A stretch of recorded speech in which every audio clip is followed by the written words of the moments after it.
네, 반갑습니다. 오늘 강의를 맡게 된 주경호 목사라고 합니다. 오늘 강의의 제목은 미래 교회를 위한 새로운 전략, MZ 세대를 중심으로 함께 보았으면 좋겠습니다. 네, 역사상 기독교는 늘 사회보다 먼저 변화해 왔고요. 그리고 변화의 선봉장의 역할을 해왔습니다. 그래서 사회의 새로운 가치와 문화를 제시하면서 선도해 왔습니다.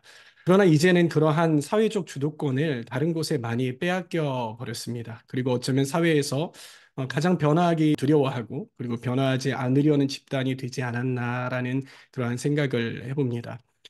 우리나라에서 가장 보수적인 집단은 공무원이라고 말할 수 있습니다. 공무원 집단에서는요, MZ 세대에 대한 연구를 2015년부터 시작을 해왔습니다. 그래서 MZ 세대에 맞춘 조직 문화를 형성하기 위해서 그리고 변화하기 위해서 부단히 노력을 해왔습니다. 교회가 대한민국 사회를 선도하기 위해서 그리고 선한 영향력을 통해 하나님 나라를 이 땅에 이루어가기 위해서는 이제라도 그 주도권을 가져와야 합니다. 그 일의 가장 첫 번째 단추는 무엇이냐면 바로 교회 안에 다음 세대들을 이 시대를 선도할 수 있는 하나님의 일꾼으로 세워가는 것입니다. 이것은 우리 교회가 당면한 분명한 사실임과 동시에 우리의 최우선 과업입니다. 그래서 먼저 다음 세대를 이해하기 위해서는요, 대한민국에 어떠한 세대가 존재하는지, 다음 세대라 하면 어느 세대를 말하는지, 그러한 부분들 먼저 봐야 할 것 같은데요. 대한민국의 다음 세대를 구분하면은 이거와 같습니다. 베이비붐 세대, 그리고 X세대, 그리고 M세대, 그리고 Z 또는 Z세대, 그리고 알파 세대가 있다고 합니다.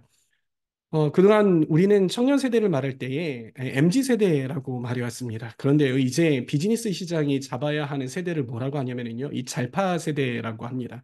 이 잘파 세대는 Z 세대와 그리고 알파 세대를 합친 개념이죠. 금융시장에서 잘파 시대가 온다고 하면서 벌써부터 이들을 공략하기 위해서 행동 패턴을 분석하고 이들에 맞는 전략을 짜기 시작을 했습니다. 그런데 이러한 금융시장에서 움직이는 행동만큼 우리는 얼마나 움직이고 있는가 좀 반성을 해 보게 됩니다. 현재 우리 교회에서는요, 교회에서 M세대는요, 1청년이고, 그리고 G세대는 2청년과 고등학생 정도까지 봅니다. 그리고 중학교 2학년부터는요, 알파 세대로 볼 수 있는 것이죠. 그래서 우리 교회의 교육부는요, M세대, 그리고 G세대, 그리고 알파 세대까지 분포가 되어 있습니다. 오늘은요, 먼저 MZ 세대, 그러니까 요 세대죠. 1980년생부터 2009년생까지를 말합니다. 이 MZ 세대를 중심으로 미래 교회를 위한 전략을 우리 교회는 어떻게 세워야 하는지에 대해서 함께 이야기해 보고자 합니다. 그리고 다음에 혹시 기회가 닿는다면요, 알파 세대에 대해서 또 함께 이야기해 보도록 하겠습니다. 우리 교회가 그동안 성장한 데에는요, 정말 많은 이유가 있겠습니다. 그런데 그 중에도 그래도 다른 교회와 차별성이 있었던 것은 무엇이었냐면요, 이 우리가 온라인을 어떻게 활용해 왔는가입니다. 우리 교회는요, 다른 교회보다 유튜브와 카페로부터 온라인 성도들이 유입이 많이 됐습니다. 그러나 요즘에는 우리 교회 이 네이버 카페는요, 활동이 다소 적어졌죠. 그리고 대신에 유튜브를 통해서 많은 구독자들이 들어오고 있습니다. 현재 우리 교회의 메인 유튜브의 구독자는요, 34,865명입니다. 참 많죠. 개교의 유튜브 구독자 치고는 상당히 많은 수입니다. 이 많은 구독자 중에서 우리 교회가 어느 세대에게 효과적으로 어필하고 있는지 우리는 알 필요가 있는 것입니다. 특히 우리가 오늘 말하려고 하는 다음 세대인 MZ 세대들은 얼마나 우리 교회의 콘텐츠를 소비하고 있는지 우리는 알아야 합니다. 그래야 이것에 대한 전략이 나올 수 있는 것이죠. 그래서 우리 교회 유튜브가 시작된 이래로 시청자 연령대 변화를 한번 조사해 봤습니다. 그랬더니 이와 같은 그래프가 나왔습니다. 하늘에 보기에 잘 보이시는지 모르겠습니다. 그래서 제가 좀 나누어 봤는데요. 18세에서 54세까지는요, 꾸준히 구독자 수가 줄고 있습니다. 그런데 55세에서 65세 이상이 되는 층은 구독자가 이렇게 늘고 있는 현상을 볼 수 있었습니다. 여러분 혹시 AI 챗 GPT라는 것을 들어보셨습니까? AI 프로그램인데요. 아직 확인이 많이 필요한 부분이 있지만은요. 객관적인 데이터를 참 잘 분석을 하는 것 같습니다. 제가 이 데이터를 가지고요. 챗 GPT에게 우리 교회의 유튜브 구독자 수가 변하는 것에 대해서 분석을 해보라고 시켰습니다. 그랬더니 어떠한 답변이 돌아왔냐면요. 이러한 답변이 돌아왔습니다. 먼저 고령화가 되고 있다고 합니다. 시청자층이 고령화가 되는 경향이 뚜렷하고요. 특히 55세 이상에서 급격한 증가가 관찰이 된다고 합니다. 그리고 젊은 층이 감소하고 있습니다. 18세에서 44세 사이의 시청자 비율이 지속적으로 감소하고 있습니다. 이는 젊은 층의 관심이 감소하고 있음을 시사한다고 합니다. 그리고 또 한 가지 제시한 게 있는데 그것이 무엇이냐면 전략이 필요하다는 것입니다. 교회는요, 젊은 층의 관심을 끌기 위한 새로운 전략이 필요하고요. 특별히 디지털 플랫폼을 활용한 접근, 그리고 젊은 세대에게 다가갈 수 있는 프로그램 및 컨텐츠 개발이 중요하다고 합니다. 또 기성세대에 대해서는요, 고령층 지원을 강화해야 한다고 그렇게 나와 있습니다. 여러분, 외부 교인들은요, 이 주임제 교회는 젊은 교회라고 말합니다. 왜냐하면요, 다른 교회 성도들의 평균 연령대보다도요, 우리 교회의 평균 연령대가 낮기 때문인 것입니다. 그러나 우리 교회도요, 고령화가 시작되고 있고, 이대로의 추세라면은요, 향후 몇 년간은 괜찮을지 모르겠지만은요, 중장기적으로 다른 교회들의 전철을 밟을 수밖에 없다는 것을 우리는 이 데이터를 통해서 알 수 있는 것입니다. 앞서서 챗 GPT가 분석한 바와 같이 젊은 층의 관심을 끌기 위한 새로운 전략이 필요하고요. 그것을 과감하게 시행하지 않으면은요, 5년이 지나고 10년만 지나도 교회를 이끌어갈 동력이 약해지는 것을 우리는 막을 수가 없다는 것입니다. 그러기에 우리의 자녀 세대인 다음 세대에 대해서 관심을 가져야 하고요. 그 세대들이 좀 더 건강하고 그리고 강력한 세대가 될 수 있도록 전폭적인 지원과 그리고 과감한 패러다임 전환을 해야 합니다. 우리가 그렇게 하기 위해서는요, 먼저 우리가 이 MZ 세대에 대해서 잘 알아야 합니다. 제가 대전에서 목회를 하고 있었을 때의 일입니다. 교회 방송실 공사가 있어서요. 외부 업체가 들어와서 공사를 진행해 주었습니다. 감사하게도 그 공사를 진행하셨던 그 사장님이에요. 어떠한 한 교회의 젊은 장로님이셨습니다. 공사를 하시다가 저와 잠깐 대화를 하게 되었는데요. 자신의 아들에 대해서 하소연을 하기 시작을 했습니다. 중고등학교 때는요, 아버지의 말을 한 번도 거역해 본 적이 없는 그러한 아들이었대요. 사춘기도 없이 중고등학교 생활을 잘 했다고 합니다. 그리고 교회에서는요, 찬양 인도도 하고요, 학생회장까지 하면서 모범적으로 신앙생활을 했다는 것입니다. 이 장로님은요, 늘 자신의 아들이 자랑스러웠다고 합니다. 그러던 어느 날, 이 아들이 대학교에 들어가고요, 1년이 지나더니 갑자기 폭탄 선언을 했습니다. 그동안 제가 아버지 말을 들으며 교회를 잘 다닌 것은 신앙생활 잘 하는 것처럼 보인 것은 아버지에게 효도하고 싶어서 아버지를 걱정시키고 싶지 않아서였습니다. 그런데 더 이상 저는 그러고 싶지 않습니다. 앞으로 신앙생활에 대해서 아버지 저희에게 강요하지 마십시오라고 말하면서 더 이상 교회에 출석하지도 않고 아버지의 관계가 멀어졌다고 합니다.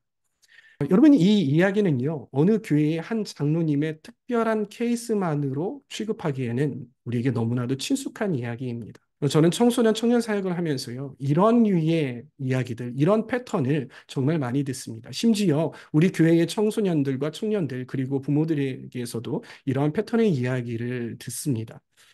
여러분, 왜 이러한 이야기가 일어나는 것일까요?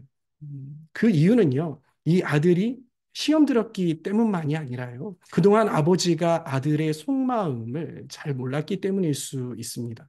소통을 한다고 하지만은요, 부모 입장에서의 너무 일방적인 소통이었을 수 있다는 것입니다. MZ 세대는요, 대한민국의 여러 다양한 집단 중에 한 부분으로만 취급되어서는 안 됩니다. 이들은 우리의 자녀 세대임과 동시에 우리의 미래 세대입니다.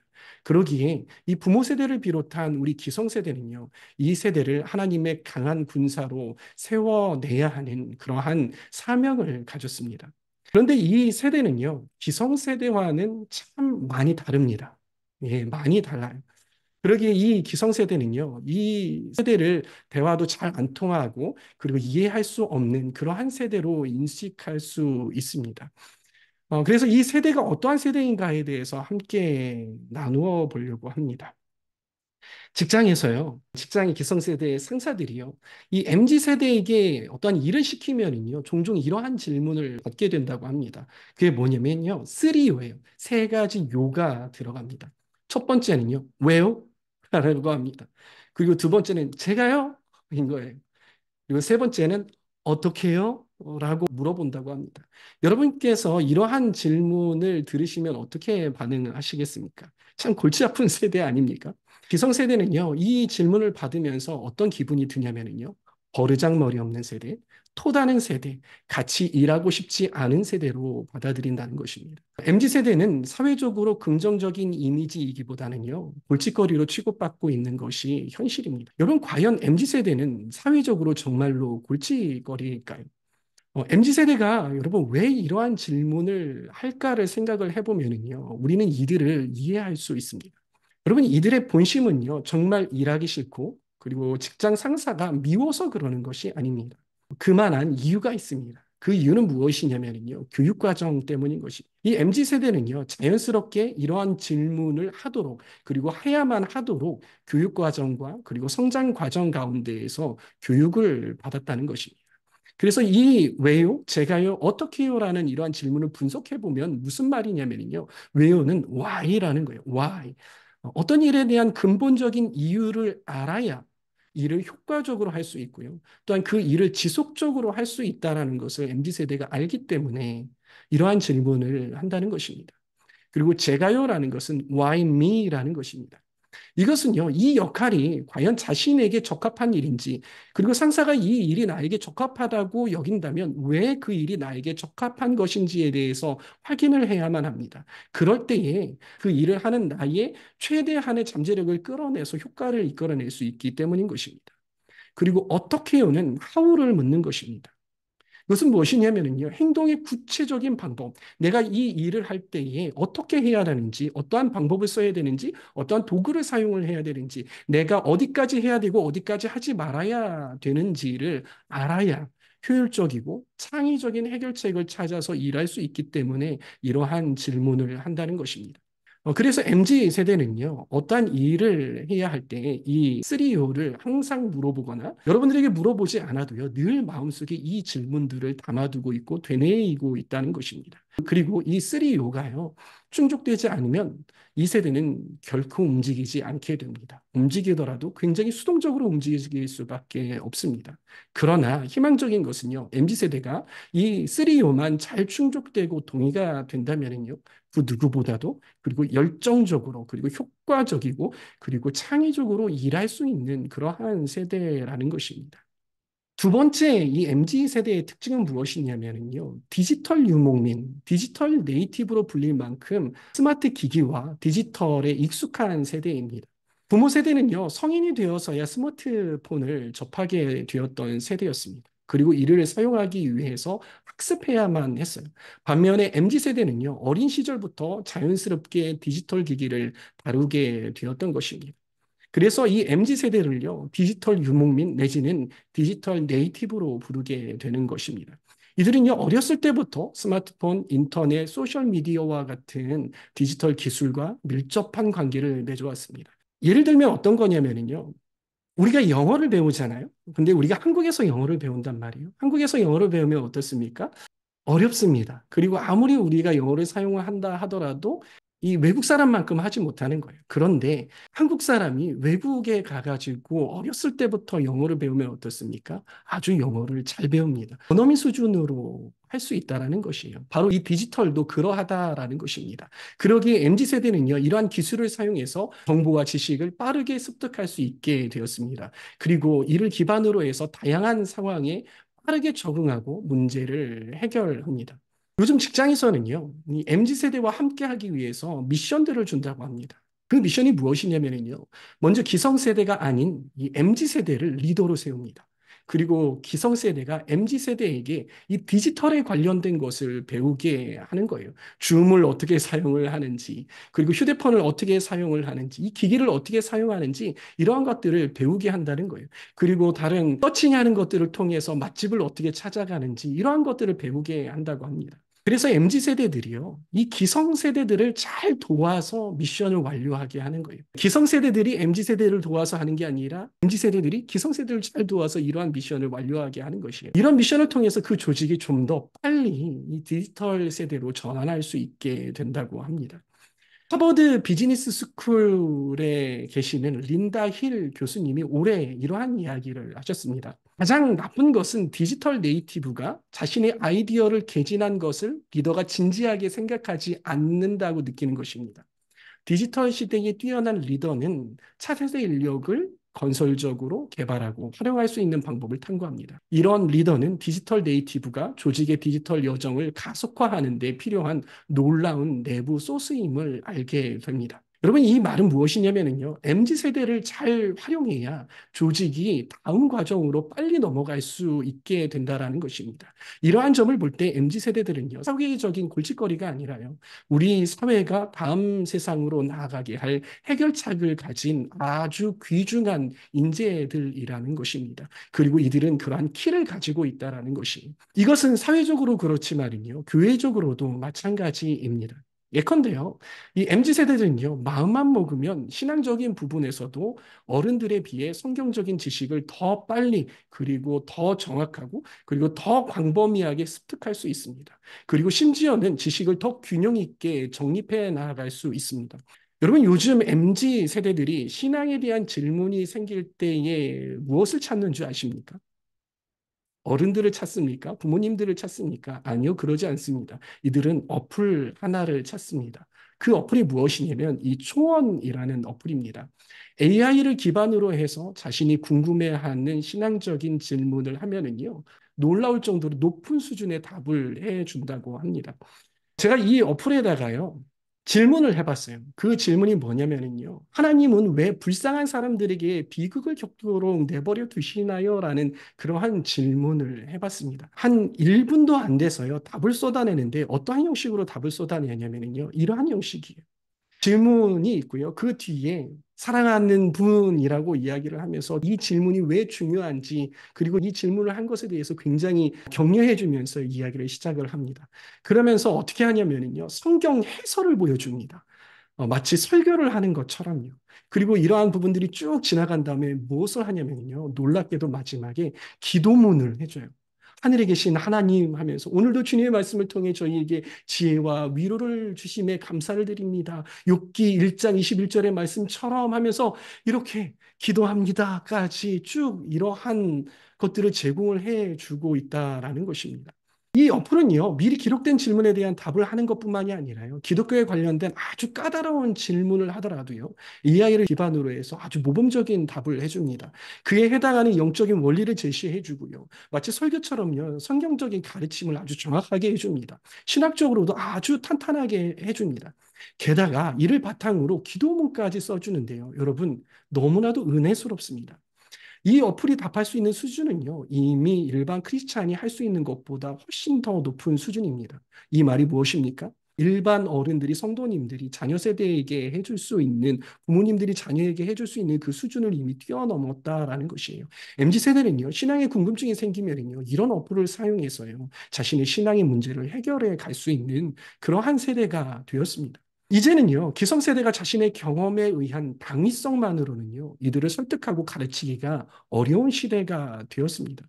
MZ세대는요, 기술과 정보의 홍수 속에서 자라났고요. 그에 따라 교육되었기 때문에요, 정보의 진위와 가치를 분별할 수 있는 아주 예민한 시각을 갖게 되었습니다. 예를 들면은요, 부모님들이 어떤 강사들의 강의를 링크를 통해서 MZ세대들에게 보내주잖아요. MZ세대들은요, 그 사람에 대해서, 그리고 그 주장에 대해서요, 정말 내가 믿고 따를 수 있는 것인지에 대해서 비판적인 시각을 가지고 리서치하기 시작할 것입니다. 그리고 거기에 동의가 되지 않으면 더 이상 거기에 대해서 대화하려고 하지 않을 것입니다. 여러분들이 그러한 이야기를 할 때 MZ세대들이 조용한 이유는 마찰을 피하기 위한 것이, 이러한 MZ세대들에게 기성세대로서 내가 그렇게 살아왔기 때문에, 혹은 기독교인은 원래 이렇게 살아야 해 하는 이러한 식으로 접근하게 되면은요, 설득력을 더 이상 가질 수 없게 되었습니다. 그것을 왜 해야 하는지, 어떻게 해야 하는지, 그것을 하면 어떤 효과가 있는지, 그리고 어떠한 장점과 단점이 있는지 진솔하게 이야기해 줄 때에 오히려 설득력을 가질 수 있게 되었습니다. 여러분, MZ세대는 이러한 세대입니다. 그리고 또 한 가지 MZ세대의 특징이 있습니다. 그것은 무엇이냐면 MZ세대는요, 개인주의와 자율성을 중시하는 그러한 세대인 것입니다. 한국의 많은 기성 세대들은요, 이 개인주의를 부정적으로 보는 경향이 있습니다. 여러분, 개인주의가 나쁜 것입니까? 개인주의가 기독교 신앙을 저해할까요? 여러분, 개인주의는요, 본래 기독교적인 측면에서 아주 중요한 핵심 가치 중에 하나인 것입니다. 개인주의의 시작을 보면은요, 종교개혁으로 거슬러 올라갈 수 있습니다. 1517년 종교개혁을 주도한 마틴 루터는요, 오직 믿음과 오직 성경을 강조하면서 신앙의 개인적 책임을 중요시했습니다. 그래서 이것은요, 천주교의 집단주의적 교리와 권위에 맞서 생겨나게 되었고, 그리고 기독교가 탄생하게 된 것이죠. 그러면 우리가 알고 있는 개인주의는 무엇이냐? 그것은 우리가 이 개인주의와 이기주의를 혼합해서 쓰고 헷갈려 하는데요. 이것들은 분리되어야 맞는 개념인 것이에요. IT와 소셜미디어가 발전함에 따라서요, 이 MZ세대들은 서구적인 가치관들을 기성세대보다 더 빨리 그리고 더 적극적으로 수용했습니다. 그러다 보니까요, 개인주의와 자율성을 매우 중요하게 여깁니다. 여기서 중요한 것은 매우 중요하게 여긴다라는 것이에요. 그래서 기성세대가 자신들의 행동을 간섭하거나 그리고 컨트롤하려고 한다라는 그런 느낌이 들면요. 그러한 사람들을 뭐라고 부르냐면 꼰대라고 불러요. 그리고 자신들에게 가스라이팅 한다라고 생각을 하고요. 자신들을 방어하기 시작을 합니다. 한 예를 들면은요, 이 팬데믹 시즌을 지나면서요, 이 MZ 세대가 많이 있는 회사에서는요, 회식 문화가 정말 많이 없어졌다고 합니다.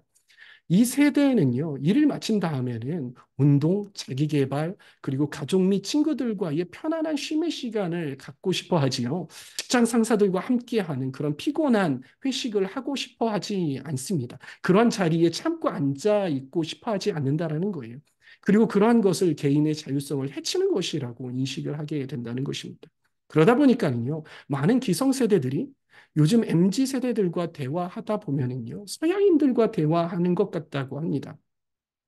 아마 서양인들과 친구 관계를 맺어보지 않은 사람들은요, 이들과 대화하고 마찰을 겪다 보면은요, 마치 외계인과 소통해야 하는 것처럼 큰 벽이 느껴지게 되는 것이죠.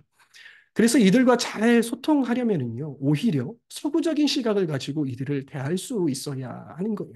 그러한 마음 자세로, 그러한 열린 자세로, 심지어는 반말까지 써가면서 제가 처음 왔을 때에 청년들과 시도했던 것이 야자 타임이거든요. 이러한 시각으로 이러한 MZ 세대들을 대해야 한다는 것입니다. 그래서 여러분 이러한 관점으로 본다면요, 우리 교회가 호주에서 이 유이상 전도사님을 교회 20대 청년들을 사역하기 위해서 모신 이유를 우리는 이해할 수 있을 것입니다. MZ 세대들이 교회 사역에서 발을 빼고 싶어 한다면, 교회 문화에서 발을 빼고 싶어 한다면요, 아마도 그 영역은 기성세대에게는 막 가슴 뛰는 일일 수 있겠지만요, 이들에게는 그다지 별로 중요하게 여기지 않는 그러한 일일 수 있습니다. 따라서 이 기성세대가 MZ세대들과 함께하며 이들을 세워주기 위해서는요, 이들에게 자율적이고 자발적으로 교회가 하는 사역에 참여할 수 있게 해야 하는 것입니다.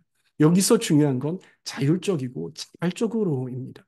그러기 위해서는요, 이들이 무엇을 중요하게 여기고, 그리고 무엇에 공헌하고 싶어 하는지, 무엇을 섬기고 싶어 하는지, 무슨 영역에 자신을 속된 말로 갈아넣고 싶어 하는지 알아야 하는 것입니다. 다음 스텝입니다. 이 MZ세대는 어떠한 성향이 있냐면요, 사회적인 책임과 공정성을 중요시합니다. MZ 세대들은요, 남들에게 피해 주는 것에 대해서 상당히 예민합니다. 내가 다른 사람에게 피해 주고 있진 않은가에 대해서 굉장히 신경을 쓰고요. 굉장히 둘러봅니다. 자기 성찰을 많이 합니다. 우리는요, 코로나 시즌에 이 현상을 크게 체험했습니다. 코로나 시즌에요, MZ 세대들은요, 남들에게 피해 주지 않기 위해서 마스크 쓰기와 사회적 거리 두기에 상당히 예민하게 반응했습니다. 어른 세대들은요, 야, 너희들은 남의 시선을 너무 그렇게 신경 쓰지 않아도 돼. 그러지 않아도 돼. 오히려 그러다가 너희들 신앙을 해치게 된다라고 그렇게 이야기해 왔지만은요, MZ 세대는요, 그 시기에 오프라인으로 모이는 것을 극도로 꺼려 했고요. 많은 교회에서 MZ 세대들이 대면 예배를 고집하는 기성 세대들을요, 정말 비판해 왔습니다. MZ 세대가 왜 여러분 이렇게 반응했을까요? 이들의 신앙이 잘못되어서가 아닙니다. 이들은요, 기성세대보다요, 사회 안에서 기독교인으로서의 책임을 더 많이 의식하고 더 많이 생각하기 때문인 것입니다. 한국교회 트렌드 2024 이 책 있잖아요. 이 김기호 목사님께서 우리 리더들과 함께 나누는 그 책이에요. 그 책에서 3030에 대한 그러한 주제가 담긴 페이지에서 담아온 내용입니다. 함께 읽어볼까요? 개인주의가 더 심화된 30대는 거대 담론에는 큰 관심이 없고 미시적 차원을 중요하게 생각한다. 더 나은 미래에 대한 기대 역시 시대에 따라 다르다. 똑같이 정의로운 사회를 말해도 80년대 청년 세대가 추구한 정의와 90년대생들이 지향하는 정의는 확연히 다르다. 공정에 대한 인식도 다르다. 기성세대와 40대가 사회 전반에서 과정의 공정과 결과의 공정을 중시하는 경향이 있다면 30대는 과정의 공정과 노력에 대한 대가로서의 공정을 중시한다. 30대는 외환위기 IMF 사태와 글로벌 금융위기 이후 단 1점 차이로 대학과 직장이 갈리는 극한 경쟁 시스템 속에서 자랐다. 동시에 여성의 대학 진학률이 남성 진학률을 앞설 정도로 성평등 환경과 촛불혁명이라는 유례없는 시국을 경험한 세대다. 이는 공정하지 않은 처사를 마주할 때에 격렬히 분노하는 특성을 만들었다. 그래서 이들은 인궁곡, 인천국제공항 사태에서 나타난 것처럼 자격이 없는 이들에게 기회를 주는 것은 공정하지 않다고 생각하고 사회의 책임을 개인에게 묻는 것은 공정하지 않다고 생각한다. 취업이 어렵고 경제 상황이 나빠져 어두운 미래를 만든 것은 기성세대의 책임인데 자신들을 향해 나태하고 미래를 준비하지 않는다면 비난하는 것을 받아들이지 못한다. 여러분, 이 글을 보면은요, 왜 MZ 세대들이 공정에 대해서 중요하게 생각하는지 이해할 수 있습니다. 이 MZ 세대들에게 있어서 사회적인 책임과 공정은요, 이들이 그냥 단순히 그렇게 개인적으로 생각하는 것이 아니라요, 사회가 던져준 아주 중요한 가치, 기독교적인 측면에서는 하나님께서 우리 세대에게 던져준 아주 중요한 사명으로 여기고 있다는 것입니다. 여러분, 기독교인과 비기독교인을 통틀어서 MZ 세대들 사이에서 유행하는 단어가 하나가 있습니다. 그것은 무엇이냐면 선한 영향력입니다. 이전에 카리스마적이고 설득적인 말보다 희생적이고 목적 없는 호의에 더 감동할 수 있는 세대가 바로 MZ 세대라는 것이에요. 그리고 그러한 것들을 추구하는 세대가 MZ 세대입니다. 그러기에 우리는 교회 사역의 방향성을 바꿀 필요가 있습니다. 예를 들면요, 전도의 방법을 좀 바꿔보면 어떨까라고 생각합니다. 전도의 방법에 있어서 이 전도지를 나누어주면서 예수천국 불신지옥을 외치는 이 선포적 전도는요, 이제 이 세대에게는 눈살을 찌푸리게 하는 방법이 되었어요. 교회의 전도는 사회봉사와 공헌을 통해서 사회에 선한 영향력을 끼치는 전도가 진짜 전도다라고 생각하는 그러한 시기가 되었다는 것입니다. 서울림 청년부와 두드림 틴즈 청소년부는요, 지난 2024년 5월 12일에 이 맥미 퓨어 캠페인을 했습니다. 이 맥미 퓨어 캠페인은 나중에 제가 잘 설명을 해드리도록 하겠습니다. 오늘은 좀 넘어갈게요. 공원에서 버스킹을 하면서 쓰레기를 가져다 주는 이들에게 막 박수를 쳐줘요. 그리고 물티슈를 나누어주는 캠페인이었어요. 그런데 이 물티슈에는요, 어떠한 정보도 넣지 않았습니다. 그저 맥미 퓨어라는 그러한 글씨만 써 있을 뿐이었습니다.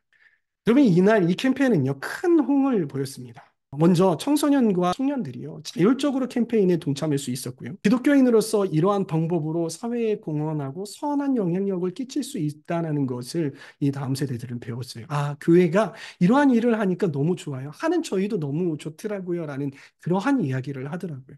또한 이 캠페인을 하는 청년과 청소년들에게 너네들 누구야? 그리고 너네들 왜 이러한 캠페인을 해? 라고 물어보는 사람들이 생겼다는 거 아십니까? 이들이 그러한 사람들에게 그렇게 물어보는 그러한 사람들에게요. 이 청소년과 청년들이요. 자연스럽게 복음적인 메시지를 전할 수 있었던 것이. 이러한 결과 때문에 이 캠페인은요, 이 전도 방법으로 아주 적합했다고 평가되고 있습니다. 그렇다면 우리는 이 MZ세대 목회를 어떠한 방향으로 해야 할까 함께 제시해 보고자 합니다. 우리 주임제교회는 어떻게 이 시대를 이해하고 이 세대를 이해하고 함께하며 뿐만 아니라 이들을 잘 무장시켜 하나님의 일꾼으로 세워줄 수 있을까요? 김기호 목사님께서 다음 세대에 대해서 강의하라고 말씀하신 이후로부터요, 2달이 지났습니다. 그간 제가 이 다음 세대 사역을 잘 한다는 교회와 단체들을요, 발품 팔아가면서 방문해 보았습니다. 그리고 그 담당 목사님들과 그리고 스태프들과 함께 대화하기도 하고요. 그리고 문서와 책을 통해서 그리고 홈페이지와 또 유튜브와 이러한 것들을 통해서 다각도로 연구해 보았어요. 다음 세대에 어떻게 사역해야 되는가, 특히 MZ세대에 어떻게 사역해야 하는가. 근데 그 결과 의외로 한 가지 문제의 핵심을 발견하게 됐어요. 왜 다음 세대 사역을 이대로 할 수 없는가? 우리는 왜 이 다음 세대 사역에 대해서 힘들어하는가에 대한 그 문제의 핵심을 하나 발견했습니다. 그것이 무엇이었냐면 바로 양극화 현상이었습니다. 우리 사회 전반에 뿌리 깊게 내린 이 양극화 현상은요, 이념, 정치, 경제 영역뿐만이 아니라요, 세대 간에도 심각했습니다. 그것이 교회에까지 영향을 끼치면서요, 이 기성세대와 다음 세대 간의 대화와 교류를요, 상당히 저해하고 있다는 것을 발견하게 되었어요. 그러면서 이 청년 사역을 잘 한다는 교회들을 보니까는요, 크게 2가지의 케이스로 나눌 수 있더라고요. 첫 번째 케이스는 무엇이냐면요, 대형 교회더라고요. 대형 교회로서요, 청년부 사역을 전문적으로 할 수 있는 경우에 청년 담당 목회자와 그리고 청년 담당 스태프들과 이러한 사람들이 너무나 많고요. 그리고 인프라들이 너무나도 많아서요. 교회가 청년들을 요구할 때 그다지 많은 도움이 필요하지 않은 거예요. 그래서 이 청년부로서 단독적인 공동체를 꾸려갈 수 있고 영향력이 있는 그러한 공동체를 꾸려갈 수 있는 그러한 경우였습니다. 그리고 두 번째는 또 한 케이스였냐면요, 청년층으로만 구성된 교회였어요. 우리는 청년들만 사역합니다. 다른 세대들은 죄송하지만 다른 교회 찾아보세요라고 하는 그런 교회였습니다. 그리고 그렇지 못한 중소교회들, 대형교회나 아니면 청년층으로만 구성되지 않은 그런 교회들에서는요, 어떠한 현상이 벌어지냐면 청년들이 이 대형교회라든지 아니면 청년층으로만 구성된 그러한 교회들로 이탈하는 경향들을 보였다라는 것입니다. 이러한 현상을 해결하고 우리 주임제 교회에서 다음 세대 사역, 청년 세대인 MZ 세대를 교회의 미래로 세워가기 위한 방법을 크게 2가지로 제시하고자 합니다. 첫 번째는요, 다음 세대 입장에서의 하나됨입니다. 교회에서 기성세대와 다음 세대가 마찰이 있다고 해서요, 다음 세대를 이 기성세대들로부터 완전히 분리시켜 버리면 안 됩니다. 왜냐하면요, 교회는 몸이기 때문이에요. 몸이라는 말은요, 유기체이기 때문에 잘라낼 수 없는 것입니다. 지금 당장은 다음 세대들이 잘할 수 있을지 몰라도, 그렇게 떨어져 나가면 잘할 수 있을지 몰라도, 장기적으로는 심하게 엇나갈 수 있는 그러한 위험성을 내포하고 있습니다. 그래서 기성세대의 아름다운 신앙 유산을 전수받지 못할 가능성이 너무나도 농후하고요. 성장할 수 있을지는 모르겠지만 성숙하기에는 정말로 어려운 체제적인 문제점이 있습니다. 또한 이들은요, 기성세대가 없으면 방파제 없이 홀로 시행착오를 겪어야만 합니다. 그러기에 교회 안에 되도록이면 모든 세대가 함께 있어서 공존해야만 합니다. 그러면서 서로에게 배우고 서로의 짐을 져야 하는 것입니다. 그런데 방법론적인 측면에서요, 이 기성세대 위주의 하나됨이 아니라요, 다음 세대를 배려한 하나됨이 필요합니다. 많은 교회에서 이 교회의 핵심 가치를 배우게 하기 위해서요, 이 MZ세대를 비롯한 다음 세대들을 장년들의 예배와 프로그램 안에 초청합니다. 그래서 너희는 이거 배워야 돼. 지루하더라도 어렵더라도 너네 참고 배우다 보면 너희들이 배워질 거야 라고 그렇게 말한다는 거예요. 그러나 이러한 경우에는요, 큰 효과를 보지 못하고 있습니다. 이 출석률에서부터 상당히 표시가 납니다. 우리가 기성세대와 다음 세대가 함께 할 때는요, 기성세대가 다음 세대의 눈높이로 내려와 주어야 합니다. 예컨대 함께 예배를 드린다면요, 찬양의 선곡이 달라져야 하고요, 메시지의 길이와 사용하는 언어 수준이 달라져야 합니다. 그리고 예배 시 사용하는 디자인 등과 같은 것을 다음 세대에게 맞추어 주어야 합니다. 이 그림에서와 같이 우리는 기성세대는 이렇게 시선을 낮추어서, 기성세대는 이 시선을 낮추어서 다음 세대들을 바라봐 주어야 한다는 것입니다. 기성세대는요, 마음만 먹으면 내려와 줄 수 있지만은요, 다음 세대는 아무리 노력해도 단기간에 부모 세대의 신앙과 관점을 갖기가 불가능합니다. 자녀 세대는요, 당연히 부모 세대의 신앙의 유산을 배워야 합니다. 그것을 교육함에 있어서도요, 너희가 우리의 장에 와서 배우라가 아니라 우리가 너희가 있는 곳으로 내려갈게가 되어야 하는 것입니다. 이것은 예수님이 우리에게 보여주신 성육신의 모습을 보면 부모 세대로서 어떻게 이 성육신을 실천할 수 있을까를 알 수 있는 것입니다.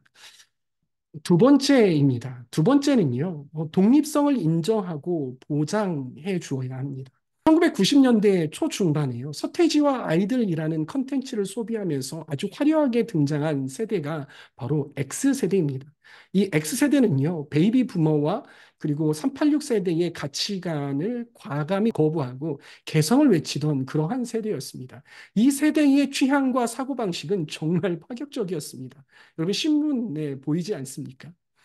오죽하면은요, 이 X세대를요, 신인류라고 부를 정도로 그렇게 파격적이었던 세대였습니다. 그 당시 기성세대였던 베이비 부머와 386 세대는요, X세대를 굉장히 불안하게 보았습니다.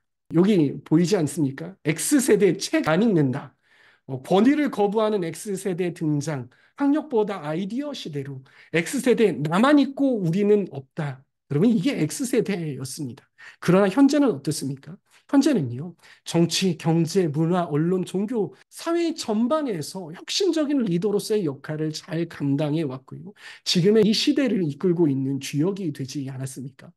MZ세대도 그러할 것입니다. 지금은 걱정스럽게 보지만 MZ세대도 우리 사회에서 그렇게 될 것입니다. 그리고 교회에서도 그렇게 될 것입니다. 회사의 오너와 정치인들과 사회에 영향력 있는 지도자들이 MZ세대가 될 것입니다. 뿐만 아니라 교회에서도 그렇게 될 것이에요. 그리고 지금은 기성세대의 방법대로 사회가 움직여가지만요. 5년 그리고 10년 후부터는요. 이들의 방법대로 MZ세대의 방법대로 움직여가게 될 것입니다. 그리고 부모 세대들은 이들에게 사회와 그리고 자신들을 의탁하고 그들을 따라가게 될 것입니다. 그러기에 그 세대가 밝게 하기 위해서는요, 지금부터 이들에게 사회적인 리더십을 연습시켜야 합니다. 그리고 세워가야 합니다. 그래야 한국교회에 더 좁게는 우리 주임제 교회의 미래가 있는 것입니다. 외국에는요, 청년 그룹을요, young adults라고 부릅니다. 이 말은 무엇이냐면요, 젊은 성인이라는 것이에요. 이들의 정체성은 자녀이기보다는요, 성인이라는 말입니다. 성인은 가정과 그리고 기업 또한 이끌 수 있는 그러한 성숙한 사람입니다. 그런데 유독 한국 사회와 교회에서는요, 이 청년 그룹을 어리게 대합니다. 그러다 보니까 이들에게 자리를 내어주고 맡기기보다는요, 좀 더 성숙한 사람들을 찾기에 바쁘고요. 그리고 이들을 기다려주기에 상당히 어려워합니다. 이런 구조에서는요, 결코 차세대 리더가 배출되기 어렵습니다. 그러기에 이들에게 리더 자리를 맡겨주고 시행착오를 겪더라도 전폭적으로 지원해야 합니다. 그리고 이들이 리더로서의 경험을 충분히 할 수 있도록요, 지원해주고 또 기다려주어야 하는 것입니다. 교회에서 하는 일에 동참하는 다음 세대도 되어야 하지만요. 그것보다 다음 세대가 주체가 되어서 다음 세대의 방식으로 사역들을 이끌어가는 것을 익히는 것이 더 시급한 과제입니다. 한국교회 트렌드 2024, 제가 언급드렸던 책이죠. 이 책에서는 이렇게 말합니다. 이 청소년에 대해서 이야기하는 거예요. 교회는요, 또 청소년들을 위한 사역을 멈추고, 다시 한번 제가 강조해서 읽겠습니다. 교회는 또 청소년들을 위한 사역을 멈추고 청소년들의 의한 사역이 일어날 수 있도록 해야 한다. 지금의 청소년은 어떤 시대 청소년보다 기술 친화적이고 수평적이고 개방적이며 참여적이고 초연결되어 있다. 교회는 청소년을 위해 무엇인가를 대신하려고 하지 말고 청소년 스스로 자신들이 기독 문화를 창조해 갈 수 있도록 지원해야 한다. 행사에 동원하는 것이 아니라 기획 단계부터 동참시켜야 한다. 주임제 교회 교육부에서는요, 이러한 관점으로 다음 세대, 특히 MZ 세대를 세워가려고 합니다. 많은 기성세대들은 다음 세대에 대해 걱정하면서 부정적인 전망을 쏟아놓고 있습니다. 그러나 우리가 믿어야 할 것은 무엇이냐면 하나님은 어느 세대든 하나님의 사람들을 준비시키셨고 그 시대가 아무리 어두워도 준비된 하나님의 사람들을 통해서 하나님의 역사를 써오고 계십니다. 하나님은요, 주임제 교회의 다음 세대들을 하나님의 방법으로 지금 현재 준비시키고 계십니다. 그리고 잘 준비시키고 계십니다. 기성세대가 익히 경험하지 못한 시대이고 그 시대 속에 사는 세대이기에 낯설기만 하지만은요. 하나님은 이들을 일으켜서 우리 주임제 교회를 이끌어가게 하실 것이고 또한 대한민국뿐만이 아니라 온 열방에 하나님 나라를 이루어갈 세대입니다. 그러기에 이 MZ 세대들 좀 뭔가 외계인 같고 뭔가 동떨어져 버리고 힘 없어 보이고 기성세대의 방법과 생각이 조금 벗어나 있는 것 같지만 이들을 위해서 기도해 주시기를 바랍니다. 또한 전폭적인 지원을 아끼지 말아 주시기를 간곡히 부탁드립니다. 하나님은 지금도 하나님의 세대를 우리 주임제 교회에서 일으키고 계십니다. 여러분 들어주셔서 감사합니다.